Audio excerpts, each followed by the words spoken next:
പ്രിയമുള്ള പ്രേക്ഷകരെ, നാം ചർച്ച ചെയ്യുന്നു നിങ്ങളുടെ നാളെ എന്ന ജ്യോതിഷ വിഷയം. നിങ്ങളുടെ നാളെ എന്നാണ് സെപ്റ്റംബർ മാസം 7-ാം തീയതി, അതായത് 1201 ചിങ്ങമാസം 22-ാം തീയതി, രവിവാരം, ഞായറാഴ്ച.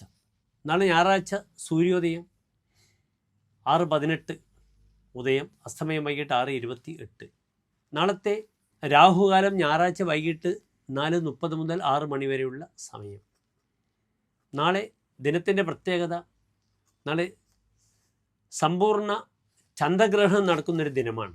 നാളെയും മറ്റന്നാളുമായി 7-8 തീയതികളിലായി വളരെ വിശദമായ ഇതിൻ്റെ സമയമൊക്കെ നാം ചർച്ച ചെയ്യും. നാളത്തെ സമ്പൂർണ്ണ ചന്ദ്രഗ്രഹണം രക്തചന്ദ്രനാണ്. നാളെ ചുവന്ന ചന്ദ്രനെയാണ് നിങ്ങൾക്ക് ദർശിക്കുവാൻ കഴിയുക. ഭാരതത്തിലൊക്കെ പ്രധാനപ്പെട്ട നഗരങ്ങളിലൊക്കെ ദർശിക്കാൻ കഴിയും. നാളെ നഗ്നനേത്രങ്ങൾ കൊണ്ട് ചന്ദ്രനെ കാണാം. പലപ്പോഴും ചന്ദ്രഗ്രഹണം നഗ്നനേത്രങ്ങൾ കൊണ്ട് കാണാൻ സയൻറ്റിസ്റ്റുകൾ അനുവദിക്കാറില്ല. പക്ഷെ നാളെ നിങ്ങൾക്ക് കാണാം.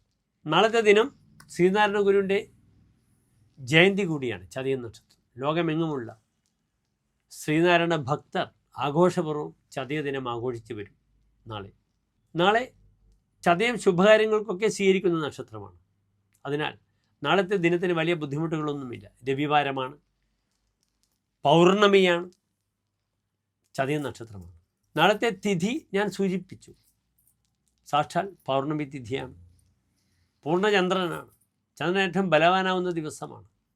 നാളത്തെ കരണം അത്ര ഗുണമുള്ളൊരു കാരണമല്ല. നാളെ 6 മണിക്കൂർ 12:30 വരെ നാളെ അത്ര ഗുണമുള്ള ഒരു കരണമല്ല, വിഷ്ടികരണമാണ്. ശുഭകാര്യങ്ങളൊന്നും വിഷ്ടികാലത്ത് ആരും ചെയ്യാറില്ല. വിഷ്ടികാലെ കൃതം കാര്യം വിനാശം ഉപഗച്ഛതി. വിഷ്ടികാലത്ത് ചെയ്യുന്ന കർമ്മങ്ങൾ നാശത്തെ പ്രാപിക്കുമെന്നാണ് പറയുന്നത്.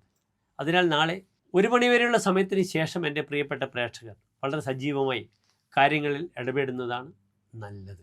നാളെ 1:20 മുതൽ 3 മണി വരെയുള്ള സമയം എല്ലാ ശുഭകാര്യങ്ങൾക്കും എൻ്റെ പ്രിയപ്പെട്ട പ്രേക്ഷകർ സമയം കണ്ടെത്താവുന്നതാണ്.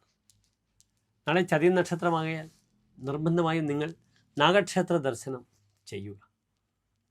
അവിടെ സർപ്പങ്ങൾക്ക് ഇഷ്ടപ്പെട്ട സർപ്പബലി അല്ലെങ്കിൽ ആയില്യപൂജ അല്ലെങ്കിൽ നവഗ്രഹത്തിൽ രാഹുകേതു അർച്ചന ഒക്കെ ചെയ്ത് നാഗദേവതയുടെ അനുഗ്രഹം വാങ്ങുക. നാളെ ഞായറാഴ്ച കൂടിയാണ്. ഞായറാഴ്ച ആദിത്യൻ്റെ ദിവസമാണ്. ആദിത്യൻ ശിവനാണ്. അതിനാൽ ശിവനും നാഗവുമായി അഭേദ്യമായ ബന്ധമുണ്ടെന്നറിയുക. അതിനാൽ ശിവക്ഷേത്ര ദർശനം, നാഗക്ഷേത്ര ദർശനം, അവിടെ വഴിപാടുകളൊക്കെ ചെയ്ത് നാളത്തെ ദിനത്തെ ധന്യമാക്കുക. പ്രിയപ്പെട്ട പ്രേക്ഷകരെ, എല്ലാ പ്രിയപ്പെട്ട പ്രേക്ഷകർക്കും ശോഭനമായ നല്ലൊരു ദിനം, ചതയദിന ആശംസകൾ. അർദ്ധരാത്രി ചന്ദ്രനെ കാണുകയും ചെയ്യുക. സംതൃപ്തി അടയുക. നന്ദി, നമസ്കാരം.